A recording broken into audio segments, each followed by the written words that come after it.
are going to be people with higher earnings. About a third of total affected contributions are made by those earning over £100,000. So how would we expect people to respond to these tax changes? Well, one way in which we might expect them to respond is they'll just contribute less to their pension because it's now more heavily taxed. We might also see a shift towards ordinary employer contributions. So contracts may adjust in the market so that employers start offering maybe slightly lower salaries, but higher pension contributions. That wouldn't be salary sacrifice, but it might in effect have a look quite similar. And finally, this is ultimately an increase in NICs. And so we'd expect it to see a reduction in total work done, both because people are now being taxed more heavily on their work and because people are more expensive to employ. Okay, so a second sizable change that happened at yesterday's budget was an increase to all rates, apart from the additional rate of dividend tax, to income tax for dividends, property, and interest income. Now, that raises about £2.5 billion, and it will predominantly be coming from the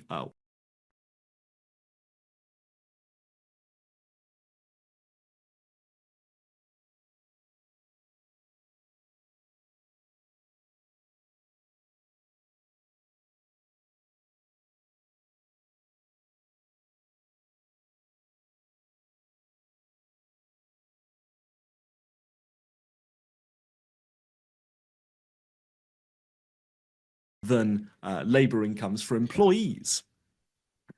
And this move does narrow that gap to some extent, although worth noting it does also open up some other gaps. However, fundamentally, the problem we have with our system is that we have a poorly designed tax base for capital income. So what we're actually taxing isn't really the right thing. And what that means is that because the Chancellor's just tweaked rates rather than grappling with more fundamental reform, she's left with a bit of a trade-off that, yes, she's managed to narrow some of those gaps, but she's going to do so at the cost of exacerbating distortions to saving and investment, which is what we'd expect these changes to do. Now, there were also a few other changes to the taxation of savings. I'm not going to go into these in detail. Some of them are quite sensible, like the reduction in CGT relief for employee ownership trusts. Some of them are much less sensible, like the changes we saw to ISAs. We can talk about those more in the Q&A if people are particularly interested. The next thing I want to talk about is the high value council tax surcharge, which some people are more colloquially calling the mansion tax. This is its official name. Now, this is going to be a new tax, and it's on properties worth more than £2 million as of 2026, and it'll be levied from April 2028. Now, there's going to be 4 bands, and if you're in the lowest band, you'll pay £2,500 a year. If you're in the highest band, you'll pay £7,500 a year. And overall, even though this has caused quite a lot of fuss, it doesn't actually raise that much revenue. And while the individual tax rises are high for those who are affected, there aren't that many properties that are being taxed, so it only raises about £500 million. What will the effect of the tax be? Well, HMRC at least is assuming that basically this all feeds through into reducing the price of the taxed properties. In terms of who we think will actually be paying this tax, well, we don't actually have good data on the real-time value of all properties in the UK, but what we do have is data going back over the last few years on the price at which properties were sold. And if we look at that data, what we find is that about a quarter of the properties sold for over £2 million, so the kind of properties we might expect to be subject to this tax, are in just 3 boroughs of London: Kensington and Chelsea, Westminster and Camden, and about 70% of those properties are in London and the South East. So a very geographically concentrated tax base for this new tax. Now, council tax, at least before discounts, is, as Helen said in her opening statements, regressive with respect to property value. So people who live in more valuable houses actually pay a lower share of their property value every year than people in more modest homes. So there is at least a certain logic to increasing tax on high value properties. And if you want to increase tax on those with a high amount of wealth, then taxing property is probably one of the least economic damaging ways to do that. But fundamentally, the issue here is that council tax, which is paid by which still applies to all properties, is still absurdly based on 1991 property values. That hasn't changed. That isn't being reformed. Basically, what we saw yesterday is a bolt-on to the existing, desperately in need of reform council tax system that essentially just makes the current system even more complicated. This is really not fundamental reform. So finally, I'm going to talk about indirect taxation. So that's taxation on goods and services. Now, one of the things we saw quite a lot of changes to in the budget is how we tax motoring. And probably the most eye-catching change was a new 3p per mile tax on electric cars that will come into force in April 2028. Now, that raises about £2 billion in 2030, although in the long term, it's going to raise quite a lot more as electric vehicle adoption increases. So by the time all cars are electric, the OBR estimate it'll be raising about £7 billion a year in today's terms. So in the long run, this is actually the second biggest tax raising measure in yesterday's budget, just after the threshold freezes, which Tom will be talking to you about in the next presentation. And some of that revenue will go some way to offsetting the lost revenue from fuel duty. So when we transition fully to electric cars, there won't be any more revenue from fuel duty. Now, one effect you might expect this policy to have is that maybe it would reduce the take-up of electric cars, seeing as they're now being more heavily taxed. One factor weighing against that, however, is that the government has in place something called the Zero Emissions Vehicle Mandate. And what that actually means is that the share of electric cars sold as a share of total cars can't fall. That's mandated for the sellers of cars. What that means then is that insofar as this policy does reduce demand for electric cars, the market will have to adjust in order to keep those shares of electric cars sold constant. So pretty counterintuitively, we're seeing a tax on electric cars, which ultimately we would expect to increase the price of petrol and diesel vehicles. Now, one question you might ask is, okay, we're going to lose this revenue from fuel duty. Why do we need to recoup it through taxing electric cars? Can't we just get it through income tax or VAT or some other source? Well, there is one really good argument for having a tax on motoring, and that's that it imposes significant costs on the rest of society, largely on other road users. Now, these are government figures that estimate the breakdown of those costs imposed on society. And as you can see, the vast majority of those costs are in the form of congestion. Now, you also have other costs, accidents, greenhouse gas emissions. Obviously, you won't have those for electric cars. And then a small residual category. Worth just pausing here for a second to note that Rachel Reeves made quite a lot of fuss about this being a tax aimed at compensating for the fact that electric vehicles wear out roads, that there's wear and tear to roads as a result of driving electric vehicles. That's actually a cost that is a subset of that tiny little blue sliver. So it's really not a very good justification for having a tax like this. If you're going to tax driving electric vehicles, it should be for correcting something like congestion or accidents. Road wear and tear really isn't a reasonable rationale for this kind of tax. Now, what I'm showing you on this chart is the cost of congestion by miles driven. And this is a little bit complicated, but the main point I want you to take from this chart is just that a lot of the cost of congestion really comes from a very small number of journeys. About 50% of congestion costs are accounted for by just 3% of miles driven. And that kind of makes sense when you think about it, right? If you're driving down a country lane for many miles, you're not going to impose congestion costs on people. If you're stuck in traffic in central London, you might not travel very far, but you're going to impose a lot of congestion costs. Now, yesterday's tax is just taxed at a flat rate. And that means that it isn't really related at all to this congestion externality. And that means it doesn't really do a very good job of correcting for the costs of congestion in the way that we might want this kind of tax to do. So the government does deserve some credit here.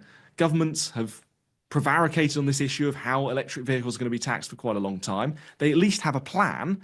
And although current design isn't perfect, it will be easier to do this now than it would have been if they'd left it even further into the future when more and more people have electric cars. But a congestion-based tax really would have been a much better option. I now want to talk a bit about energy bills. So there are quite a few changes to how electricity suppliers and energy bill suppliers are taxed in the budget.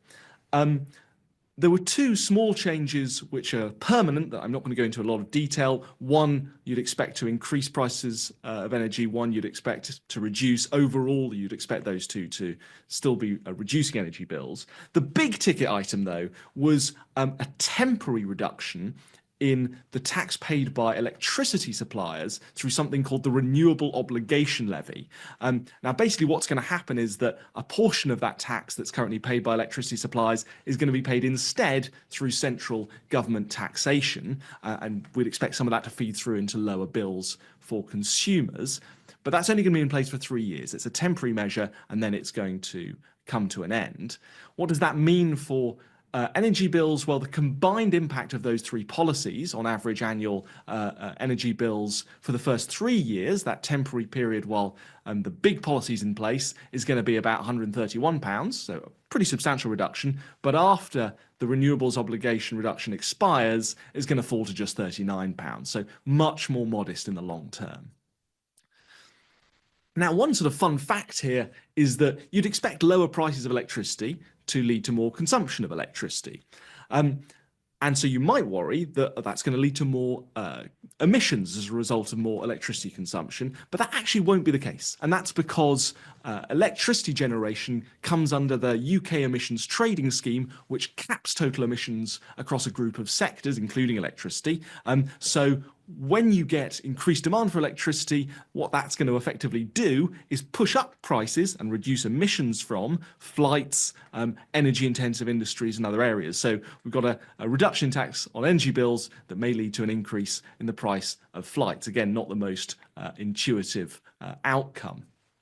Now, there have been a whole bunch of other changes to indirect taxation. I'm not going to go into these in detail, just to say that, as Helen mentioned, really were a lot of tax changes in this budget. This really wasn't a budget that gave a recipe for stability and simplicity in the tax system. So just a few conclusions. One real theme of yesterday's budget was that across a range of measures, we increased taxation, or we saw taxation increase on saving and investment, and that will weaken incentives to save and invest. Now, there were a few little glimmers of reform there. It was the case that we finally have a plan for how electric vehicles are going to be taxed, for instance. But really, all too often, the story of yesterday's budget was sticking plaster solutions that treated the symptoms rather than the underlying causes of the UK tax system's growing malaise. We have capital income tax rates that increased, but without any real attempt to reform the tax base. That is what we're actually taxing, which means we're going to get distortions to saving and investment. We saw a salary sacrifice change that tweaked the boundary, but didn't deal with the fundamental gulf between how employee and employer contributions are taxed. And we saw a change to council tax that bolted on a little change for the most valuable properties, but left the vast majority of council tax completely unchanged. In fact, we now have a more complex system than we did before. And we had a tax on electric cars that, while it's laudable the government's looking to tackle this issue, really doesn't target congestion externalities well at all. So that's going to be all from me. I'm now going to hand over to Tom, who's going to talk about a few more tax measures and also about some of the benefit measures in the budget. Thank you very much, Isaac. Yes, so there's one key tax measure that Isaac didn't cover. I'm going to talk about that and the important welfare measure we heard about as well. And then the tax world, the most important measure in revenue terms was, of course, the freeze to tax thresholds. So the context here is that almost all major personal tax thresholds have been frozen since at least the middle of 2022. In real terms, that implies a tax rise. Now, previously, the existing plans had been to go back to normal inflation at rating in April 2028. Yesterday, we learnt that the Chancellor has pushed that back to April 2031. So that's a 3-year extension to the tax freeze. So what does this do to tax liabilities? So what I'm showing you here is on the horizontal axis is employee earnings, and on the vertical axis is the increase in tax resulting from yesterday's announcement. And basically the message to take away here is the extra tax you see depends on where in the income tax schedule you are. Basic rate taxpayers will see a £220 tax rise, higher rate taxpayers £600, and a little bit less for additional rate taxpayers. Now, taking the freeze as a whole, by 2030, the beginning of the next decade, we are set to see 5 million more people paying income tax than there would have been if there had been no freeze. 700,000 of those are coming in the last 3 years of the freeze, so the extension that we heard about yesterday. A further 5 million are set to pay higher rate tax, that's the 40% rate. 1 million of those are coming in that last 3 years. And let's look now at how this changes the shape of the tax system. So what I'm showing you here is the distribution of employee earnings over time. And then I'm overlaying here what the higher rate threshold, the point at which you start paying 40% tax, what that would have been had there been no freeze, had the high rate threshold just gone up with CPI. And you can see it bobbing around a little bit under the 90th percentile of employee earnings. That means that about 10%, a little bit more than 10% of employees paying higher rate tax. Now, the existing freeze meant that the higher rate threshold was already due to decline quite a bit in real terms. Once you add on the 3-year extension that we found out about yesterday, it actually goes a little below the 75th percentile of employee earnings. And so what that means is a quarter of employees are set to pay higher rate tax. Now, of course, the point of this tax rise is to raise revenue, and raise revenue it does. Given the inflation forecast, it's expected to raise £13 billion by the beginning of the next decade. But of course, this is based on inflation forecasts between 3 and 5 years from now. Those are very difficult to predict. Wouldn't be at all surprising if things didn't turn out exactly as the OBR expect right now. And based on previous differences between forecast and outturn inflation, speaking roughly, we'd expect about a 1 in 4 chance that the reform would end up raising more than £21 billion. That's if inflation turns out higher than expected. And a 1 in 4 chance that it would raise less than £8 billion if inflation turns out less than expected. So you can see that the yield from this reform is in fact quite uncertain. Okay, with that in mind, let's head now to the major welfare reform that we learned about yesterday, and that was the scrapping of the 2-child limit. So a quick primer on the 2-child limit. This is in universal credit, the main means-tested benefit for working-age families. Universal credit claimants usually get an extra £3,500 per year for each child, but they don't get that extra cash for third and subsequent children born after April 2017. So this is the 2-child limit. The Chancellor announced that this is going to be scrapped this coming April. That increases benefits for a bit over 500,000 families in 2029 at a cost of about £3 billion. And the government estimates that it will reduce child poverty by about 450,000 or 3%. That number looks about right to us. It's a measure that's well targeted at reducing headline poverty. That's because poverty amongst children in larger families is about 44%, quite a bit higher than poverty amongst children in smaller families at 24%. However, it's much less well targeted at dealing with deep poverty. So there's about 140,000 children who are in particularly poor families who are affected by a separate benefit cap as well. And so when the 2-child limit is scrapped, they actually won't gain anything at all. Let's look now to how the budget reforms affect richer and poorer households. So here I'm showing you richer households on the right, poorer households on the left. I'm showing you the impact of budget reforms next year. Now, it's not possible to model everything here. I'm here just showing you some of the key policies. And so in particular, this graph is showing you the impact of abolishing the 2-child limit and a cut relative to existing plans in fuel duty. You can see it's an increase in incomes, particularly at the bottom of the income distribution. That's coming from the abolition of the 2-child limit. But now if I zip forward to 2030, you can see the picture changes quite a bit. So this, most importantly, incorporates the tax threshold freeze, and you can see it implies quite quite a lot larger declines in income towards the middle and top of the income distribution. Now, what isn't shown here is a higher tax on savings, dividend, and property income, and the restrictions on salary sacrifice, things that we were just hearing about from Isaac. Those are takeaways, and they're takeaways that are targeted towards the top of the income distribution. Also not shown here is the ending of an energy levy. That's a giveaway that's sort of fairly flat across the income distribution, and an expanded warm homes discount that basically is a takeaway from higher income households and a giveaway to lower income households. And essentially, if we incorporated all of these policies as well, it would only make these yellow bars here look sharper still. So larger giveaways at the bottom of the income distribution and takeaways at the top.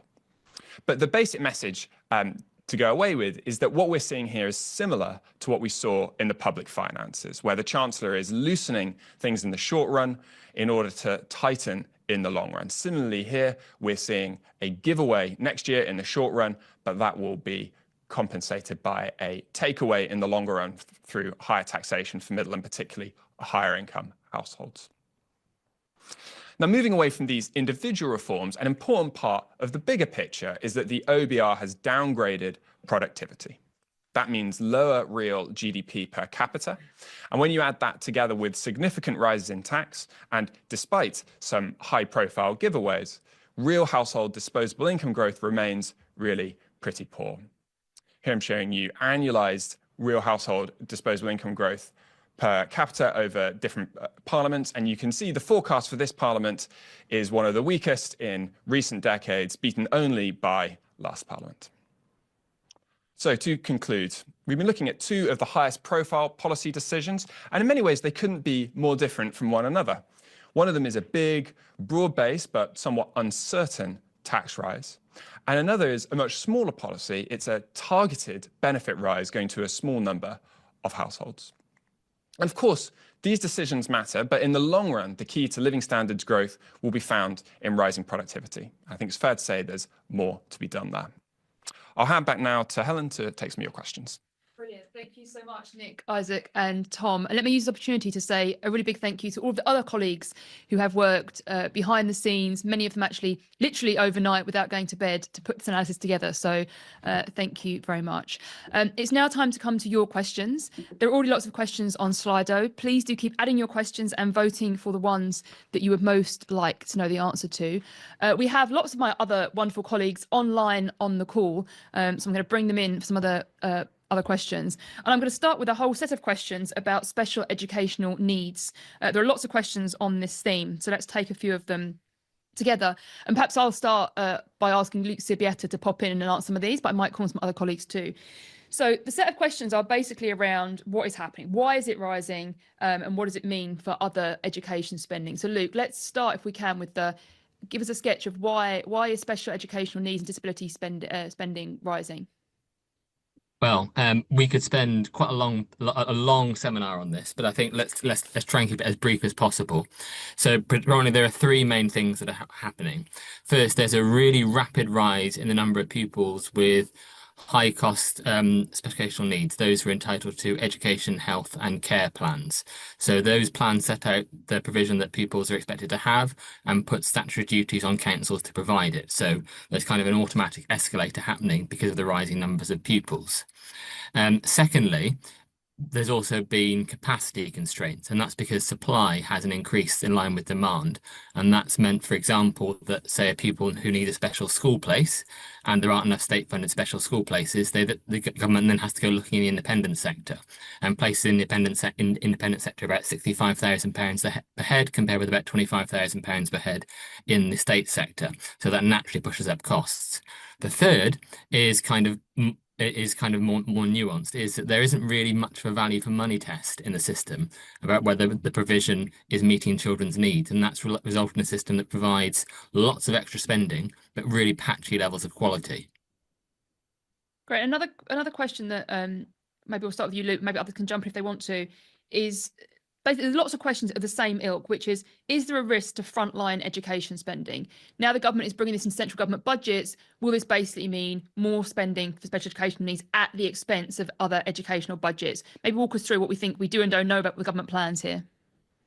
Well, so the government has said that provision for special educational needs will be funded from total government spending from 28-29. Now that's already meant to happen. So what's actually changed is a bit mysterious, but basically, it means that the government is taking responsibility for the projected 6 billion funding gap that's expected to be there in place in 28-29 because, and we learned that because of these really helpful OBR forecasts. The government now essentially faces a set of choices about how to fill that gap. The first thing it could do is try to slow the growth in spending on special educational needs.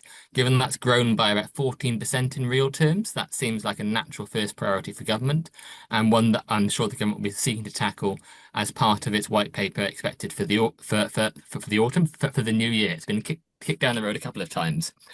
Secondly, it could top up the schools budget, so that the Department for Education has more money to spend on schools, so that it can spend more money on high needs.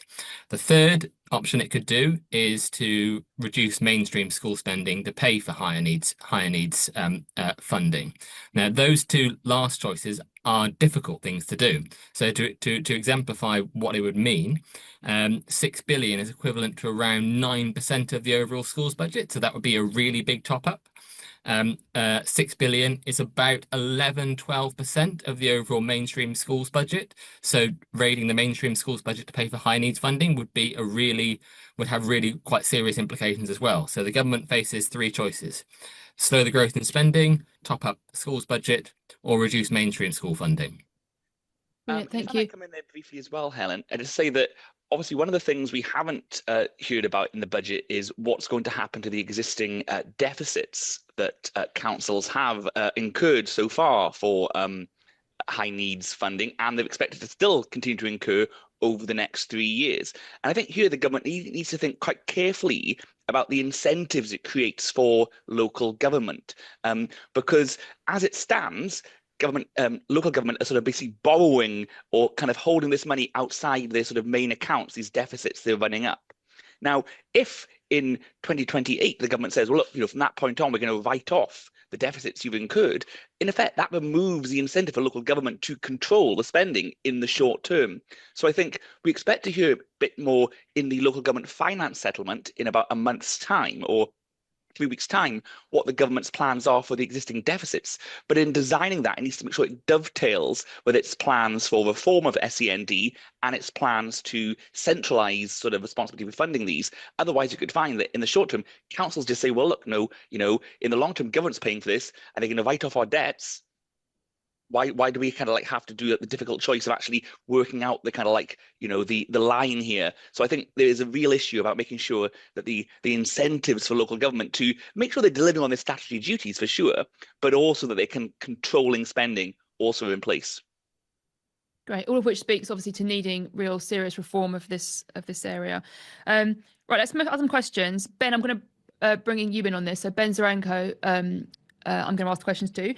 So a set of questions about spending pressures. Su Ping Chang from the Telegraph asks, what are the main pressures down the road not addressed by this budget, and how big are they in pounds billion terms? Will Rachel Reeves have to come back for more? Part of that is it about SEND pushing up on those pressures? Ben? Well, one quite simple way to think about it is that some of the pressures highlighted and discussed in the budget might turn out even bigger. So there was an upwards revision in the path for disability caseloads, for example, that could go even higher. We've just talked a lot about SEND, that could go even higher. Asylum costs is now an expectation. That's going to cost a lot more to house asylum seekers than had previously been expected. Maybe that will go even higher. So there's those things. I think there's a set of challenges around public service delivery where in a world with slightly higher inflation, and with squeezed budgets and cost pressures all over the place, can they still deliver on what the government is wanting them to deliver on? If NHS waiting lists stop falling, for example, will there be pressure there? Additional costs on the NHS are always an issue. At the moment in particular, there's worry about costs on drug prices, public sector pay across the board more generally. You've seen strikes in the NHS at the moment. I think keeping public sector unions happy in a world where departmental budgets are growing only slightly faster than inflation, allowing for, if you look in the belly of the OBR forecast, it assumes that there'll be about 2% nominal pay awards on public sector workers in the medium term. That's not loads if you're looking to restore pay. So I think there's spending pressures all over the place. There's the big promise to increase defense spending as a share of GDP as part of our NATO commitments. All of those aren't really new, and we don't know which ones will crystallize. But those are all risks to the forecasts. And looking at the last 5 years, we know that spending does have a habit of turning out higher than the government might like. Yeah, and of course the Chancellor has got some more headroom, so she could weather some more shocks to spending. But I think it is right that there's more upside risk in some of those spending pressures. While we have you, Ben, Richard Partington from The Guardian asks, could credible savings be found on public spending? How much in billions terms? Or are pressures such that the Chancellor will struggle to deliver meaningful savings? And on the flip side, has pre-election austerity been baked in? So could she find spending cuts? Yes, the government could find spending cuts if it wanted to. It's already penciled in some cuts relative to previous plans in this budget, including for one of the years covered by the spending review. Those are largely being framed as efficiency savings that have been uncovered since the big exercise in the summer when they were on the hunt for efficiency savings. These are extra ones. The intention is that they won't affect the quality of provision of services. Let's hope so. I'm sure the public sector does have scope to become more efficient. Maybe that will turn out. But I think that more generally, if you want to make serious cuts to public spending, and this goes for reform, this goes for the Conservatives as well, we need to be thinking about what it is that we want the state to stop doing, what it is we want to start charging for, what it is we want to means test. We want to be specific about things rather than just waving our magic wand and hoping the savings will materialize. In terms of pre-election austerity, well, spending will still be growing overall on public services, just be growing really quite slowly towards the back end of this decade. And if you look, we added a nice piece of analysis on this as well. Once you build in the fact that we think the NHS will get more money, protecting the NHS has been a central part of this budget narrative as well. More money for defence as part of that NATO commitment. Once you build in all these extra things, send the aid, the promise to keep spending the same share of national income on aid, everything else, the usual suspects, the police, the prisons, the local government, HMRC, job centres, all that stuff is facing real terms year-on-year cuts. Now, whether that's austerity or not, there's no single definition on which everyone agrees, but that does look like a difficult pre-election period for the court system, for instance. So if that comes to pass, that'll be tricky. Yeah, I think backing up, it's worth emphasising that the point that you made, Ben, that cutting spending would not be easy, but it's certainly not impossible. A government who wanted to cut back spending would have lots of choices on how to do that.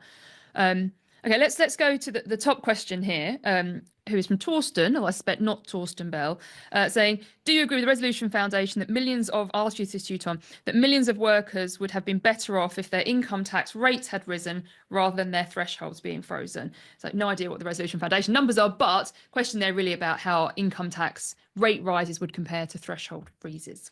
Yes, you saw in my slides that if you freeze thresholds, it's a cash tax increase. It's £220 to the basic rate taxpayer, £600 high rate taxpayer. If you increase rates, then it's the amount of extra tax you pay grows with your income. That does mean certainly there would be workers who would be better off under a rate rise. There'd be other workers who, of course, would be worse off. It is, broadly speaking, it is a more progressive rise if you want to use rates rather than to use thresholds. I mean, I'd say in bigger picture terms, it's part of the overall decision the government makes when they decide how redistributive do they want the tax and benefit system to be. So I don't think in that sense that there's a kind of a clean right or wrong answer. I suppose it is true that the government felt more constrained here in the sense that they quite explicitly ruled out increasing income tax rates in the manifesto, and so perhaps they were choosing out of necessity rather than out of the way they really think the tax system ought to look. Great. So another question here from Ali Line at City AM saying, given the extent to which the Chancellor chose to backload tax hikes at the end of the Parliament, close to an election year, how likely do you think it is that they will be introduced in full? Perhaps I'll take that one first. I mean, one thing worth saying is that they could put them in full, and some of them will be easier to do than others. So the threshold freeze has tended to be a way that chancellors have increased taxes a lot with actually very little rumbling, partly because it is pretty stealthy. There's no day in which pay slips show a big tax rise. So that might be one that actually they don't have to do anything for it to happen. It will just happen. Some of the other ones, new tax on electric cars, salary sacrifice, maybe that would be harder to bring in near an election, and harder if you're also trying to pare back spending. So not impossible, but harder to do. There's other questions here, Isaac. I'll ask you some of these. I mean, unsurprisingly, given we made a big play on how important reform is, the questions are all of the format, so why don't governments do it? If it's so good, so why do successive governments flat out refuse to reform tax when it's clearly needed? Do they understand? Do they not understand? Do they fear voter backlash or their jobs, or do they just cruise along, taking the path of least resistance? There's another question that I can't now find, but that was basically of the form: what's so good about tax reform? Why bother doing it? Would there be any losers? Isaac. Well, look, I think the answer to that falls into a few different buckets. So one bucket is that I think sometimes government does genuinely misdiagnose the problem. So I think there is an issue with these higher rates of tax on capital incomes, for instance, where I think the government's rightly seen that, okay, those rates are quite a lot lower than they are on employee incomes, and there's a gap there and they want to narrow it. But you really need to take a slightly wider view and realize that if you're just going to try and solve this one little micro problem by making a tweak without taking a broader view of the overall effect the tax system is having, you're going to end up in this horrible cycle where, okay, you fix one problem, but you make another one worse. I do think there is also just another big problem, and you see this, I mean, council tax is a great example of this, that whenever you try and update a tax, when you try and reform it, there are going to be a lot of winners as well as there are going to be a lot of losers as well as winners, and those people who lose out, even if they're a smaller group, tend to be pretty vocal. So it's clearly insane that we have a council tax system that's based on what your house was worth, 1991. I don't think anyone would think that's a sensible system. But if you update it to the most recent property values, there are going to be some people whose houses have grown more in value than others, and they're going to end up paying more tax. And in general, I think people just tend to react worse to changes than they do to an unfair status quo. But I do think we should all try and really focus on the fact that just because something has been in place for a long time doesn't mean it's a good system. Often it can have lots of unfairnesses and inefficiencies embedded in it. And I really do think that it's a shame that the government hasn't taken this opportunity to undertake more fundamental reform rather than these little sort of fiddly changes around the edge. I think the one line summary of that is I think we spend too much time focusing on the losers rather than who's losing from the current system. And actually, we should think about the winners from tax reform. There's a question here that I'm going to ask because I know Stuart's going to love it. So I'm going to bring in Stuart Adam a bit on this theme of tax reform. Stuart, why don't you, and it's true for me too, why don't we like the change to cash ISAs? My team are laughing because they know that Stuart's going to love this question. You're welcome, Stuart. Yes, thank you. Broadly speaking, because we don't want to discourage people from saving and investing. And Isaac was discussing in the context of changes to things like dividend taxation, property taxation, that there is a trade-off, that on the one hand, we don't want to discourage saving and investment, but on the other hand, people that make very big returns on those investments because perhaps they get lucky, or because they have access to scarce opportunities, or because they essentially it's really a return to their labor, that even though it comes in the form of capital income, we want to tax those very high returns.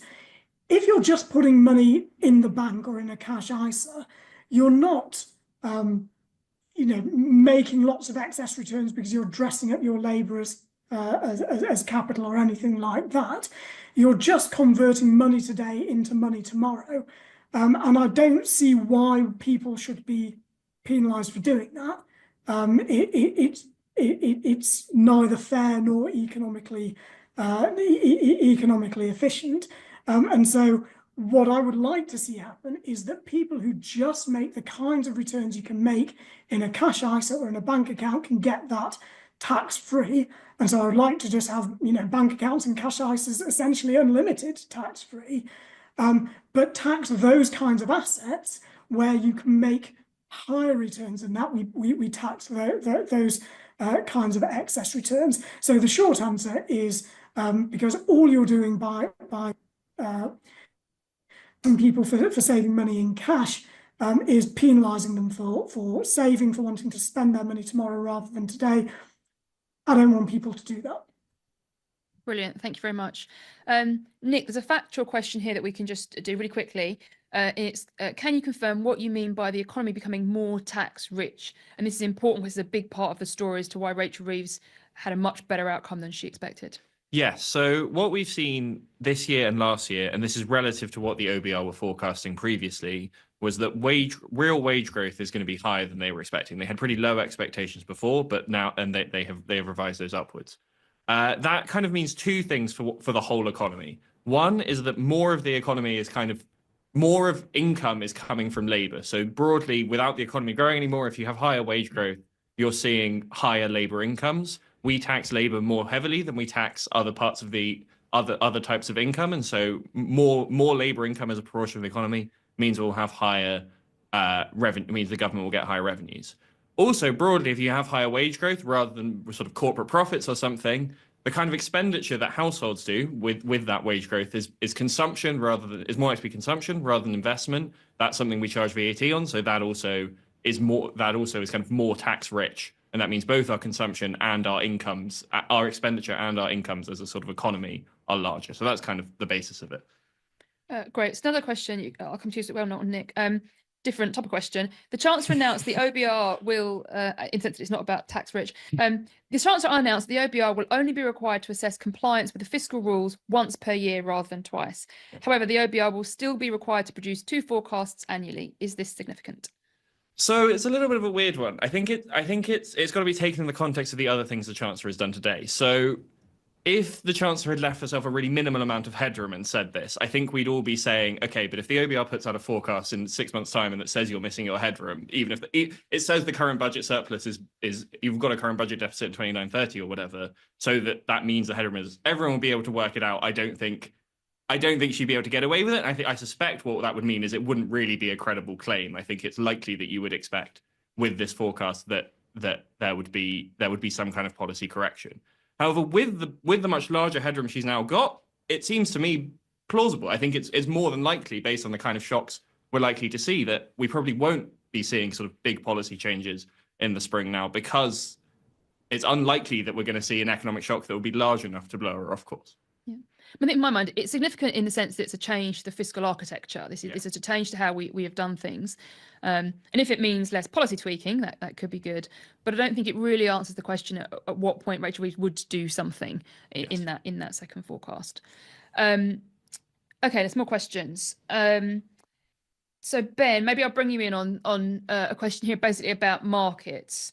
So if there's a credibility gap on whether the government can deliver this spending restraint and tax rises, is that going to feed through into bond markets? Does the Chancellor have breathing space for the spending review to set out more detail? I mean, markets so far fairly relaxed, Ben. Right. It doesn't look like the market seemed to basically shrug, to be honest, if you look what happened to yields yesterday. And I think that's because they've been led to expect there'll be a big increase in headroom. There was a big increase in headroom. There was extra borrowing going on over the next few years, but that's not, for the most part, feeding through to a higher net cash requirement. So it's not leading to higher levels of bond issuance, meaning that gilt traders don't have to readjust their plans very much, readjust their pricing expectations. So it basically wasn't much of a surprise. I think that's why it was met with a very muted response. Looking forwards, as people crunch through the detail and start thinking about what's likely over the next few years, the path for future borrowing and for future bond issuance, they may start to worry that some of this won't be deliverable. Maybe some of that will be baked into pricing, but there's no sharp adjustment here. I think it was broadly viewed as a sensible enough package. I think there are some doubts about deliverability, but not large enough to lead to any sort of market turbulence, I don't think. Yeah, and the government will clearly be pleased that rates haven't gone up as a result. Stuart, I'm going to turn to you next for a question related to housing. So Harriet Lyon at Daily Mail asks, what impact do you think the mansion tax will have on the housing market? Well, I think the main effect it'll have will be to reduce the prices of those properties that are subject to the tax. And HMRC and the OBR assume, forecast, whatever you want to call it, that the extra tax that's due on these will be reflected fully in property prices. So property prices will fall by the essentially expected stream of tax payments due to be paid on those properties. And I think that's pretty much right. I would expect property values to fall by that amount. I think there's been quite a bit of talk about this leading to a big fall in transactions and so on. I mean, ultimately, if everyone knew what the valuation effects were going to be, there's actually no particular reason this should lead to any change in sales, or who buys and sells which properties. I think what might do that, though, is uncertainty around valuations, and particularly for properties that look like they may be around the thresholds between the different bands. Then there is a risk that the uncertainty about what tax liability is going to go with that property means that sales of those kinds of properties around the thresholds slow down in the run-up to the introduction of the tax. I think that should be a temporary effect. I'm not sure it would necessarily be a huge effect. I think it's likely to be kind of localized around the thresholds, but I think there will be some effect of that, and I think that's one disadvantage actually of the kind of banded structure that the government's chosen for the new council tax surcharge, that it's not just a proportion of value, but there are big jumps in liability across the different band thresholds. And so if you're not sure which band a property is going to end up being in, you might be a bit wary about buying it. So I think there is likely to be that effect, but I think the main thing is just going to be a fall in the value of the properties that are affected by the tax. And can I come in there briefly again? Sorry, just to add on that. I think sometimes people get a little bit confused by this and think that this capitalization effect, this price effect, means it's a double whammy from these taxes, that basically I'm paying more and my property value has gone down. I face a double whammy. But that's not really true. In effect, what happens is, as you occupy the property, you face a higher bill. But actually, it's at the point of sale, you no longer face that higher bill. You'd face that kind of that sort of change in property value.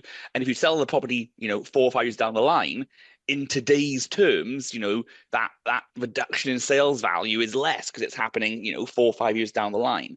So it's not a double whammy. But what it does mean, though, is it's not the occupiers of these properties that sort of, face the higher bill. It is not even the future owners of the properties that face the higher bill. It's the current owners now, because either the current owners now, they'll be either paying a higher bill until they move, or when they sell, then the value is lower at that point. And then the future owners and occupiers, they just pay a lower price for that property, which offsets the higher bill they have to pay in future. So it's not a double whammy, but it does mean it's a tax on the current owners of the property, not the future owners of the property. Great, thank you. Some great economics there. So there's a whole bunch of questions here that I'll just take all together, where the common theme is, what could the government do to improve the supply side, to improve growth, improve productivity? So I think one big picture thing to say is that there is no growth lever in the Treasury. There's no magic thing. There's no one thing you can do that just makes this problem go away. If they were, they would have found that. You have to do the hard yards across lots of different policy areas. And there's lots of policy levers available here, everything from regulation and competition policy and employment policy, things like education policy we haven't talked about today, but actually getting that right and making sure that people have the right skills, that employers and potential and future employees know what the system they're going through looks like, that we're investing in the right thing. So it really is about having good policy in lots of areas.